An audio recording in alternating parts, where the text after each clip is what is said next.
first time you would think you saw like a positive switch in everyone to like shift to this new movement?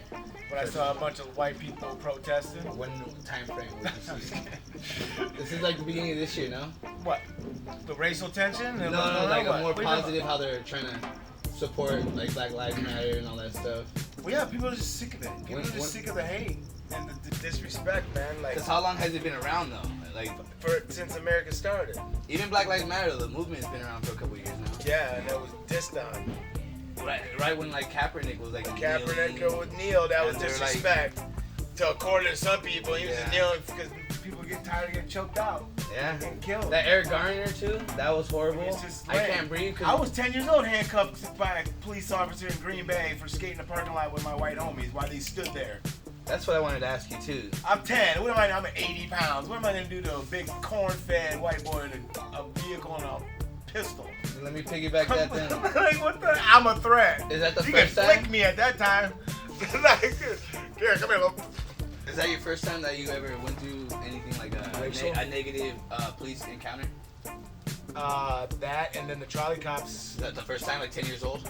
Like age? Age? That was skateboarding, yeah. Were you ever in fear of the cops as a kid until that? Or did you encounter that and then you're like, I was never really in fear of cops. I knew there's bad cops and good cops. Okay. I never was just like, cops are bad. Yeah. I've been pulled over, I've been busted for certain shit, and all the time, guaranteed. I've never been beat up by a cop. Okay. They took me to jail and doing their job.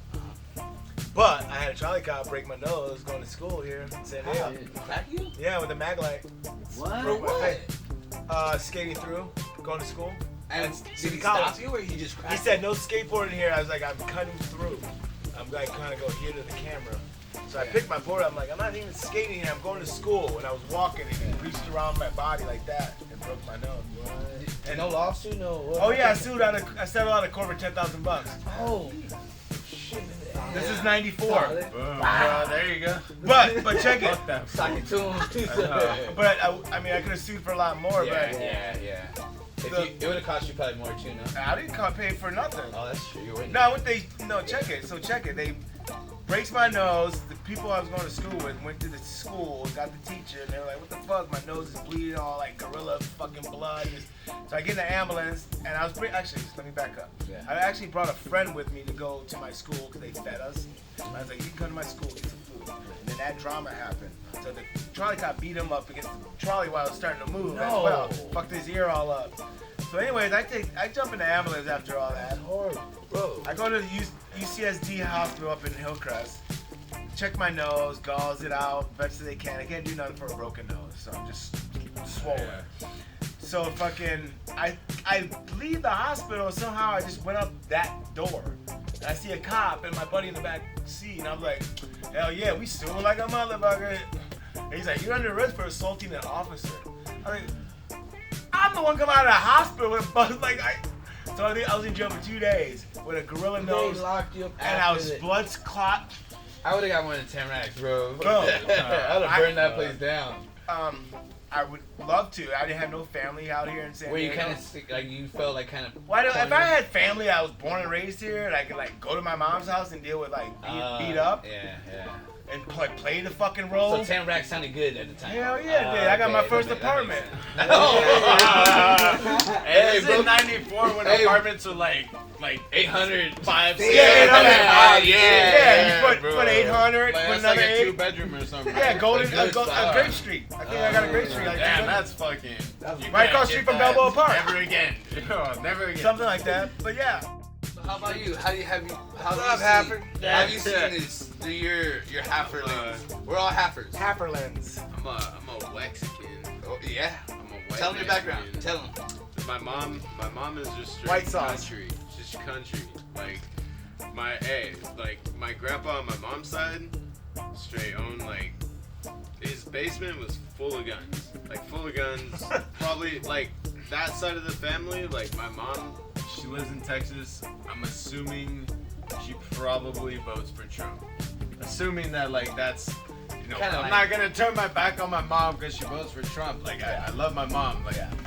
It's a different story with certain people. She's not. She's in Texas. Yeah, she's in Texas. But but also my mom doesn't uphold like all Trump beliefs. Like she's not a fucking Trumper to the bone. Like she's not like everything he says. Like I'll talk to her and be like, you realize like this is your president. She's like, no, I don't go by what he says. Like I don't believe like his tweets and all that. Like she's more for the purpose of like, okay, the economy, this and all this political shit. I'm like, I don't give a fuck about all that. This fool's racist as fuck, and she's like, I don't pay attention to that. I'm just like, dude, there's the problem. Whatever. Yeah, that's like, that is. I know. Hey, I'm saying this is why I'm saying it's like, but she's not all like straight up like go hard. She's not fucking, yeah. She's not saying no racist shit. I know. But at the same time, like.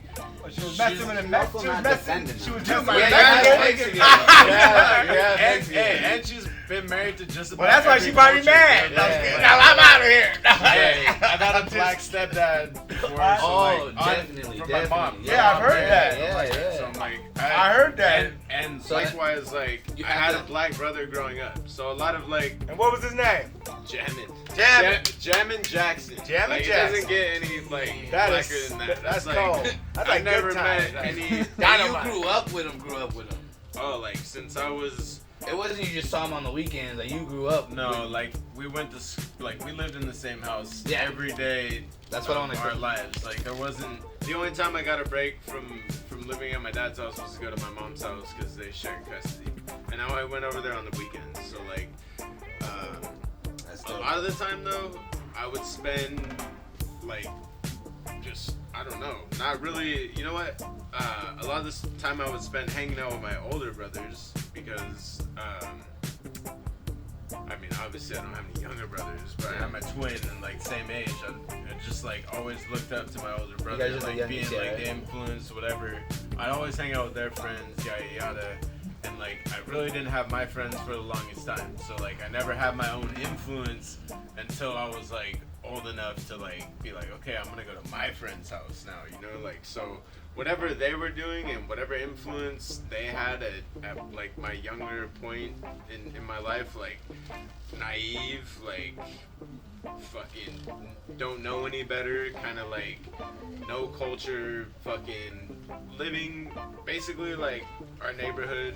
We have culture, like we have all kinds of people of color around us, but then when you're growing up strictly hanging out with like your white neighbors, kind of like you had like maybe like a Mexican friend or two, but for the most part, like I grew up in a neighborhood where we mostly hung out like with white people. And then just saying like when I was younger, not up until forever. Like that's a perfect point to talk about. Like my first influence was white based. So like a lot of the things that happened when I was younger, for instance, like having a black brother, he got a lot of negative racial and slurs and all kinds of stuff and treatment, and we had no idea the actual extent of what we were doing because I was part of it being that, oh, my brother's doing it, like it's funny or whatever, and you know, like it's just an easy target, you know, and like we had no idea the level and the backlash and the history behind all that stuff we were saying or doing or whatever. Being kids. And like being kids, like there used to be like some we do like I don't know why we like Rodney King, and then like we'd all fucking. I played that game. I swear to God, like this is like. It sounds fucked up though. I'm just being honest, and this is like how I grew up. Yeah. But to become the person I am today, took my own experiences of being around people and understanding real humans and like their feelings and emotions and understanding a different history than we learned in fucking school. You know, like because not knowing that like. It's bad and like okay when you're younger like you have an obscure view on what the world actually is and what things mean, like you're super naive and nothing you can kind of get away with stuff because you almost don't have to take credit. At a certain point in your life you reach the age of accountability. You're like, you know, let's say 13, 14 years old where you can start really like holding yourself accountable for thoughts and like words, and you know when you're sorry, you know when something's not right. So like when you reach that level, if you still have and you're still carrying the stuff that you grew up with, and you haven't opened your mind to like new thoughts and ways of living, then that's the problem that like is gonna continue generationally if you don't fix it. Like if you don't learn how to respect other people and their culture, if you don't learn how to really get comfortable with yourself, because it's uncomfortable like around people that, you know, okay, I'm the only white guy in a room full of black people. I'm the only white guy in fucking Mexico down on this mission, you know, like.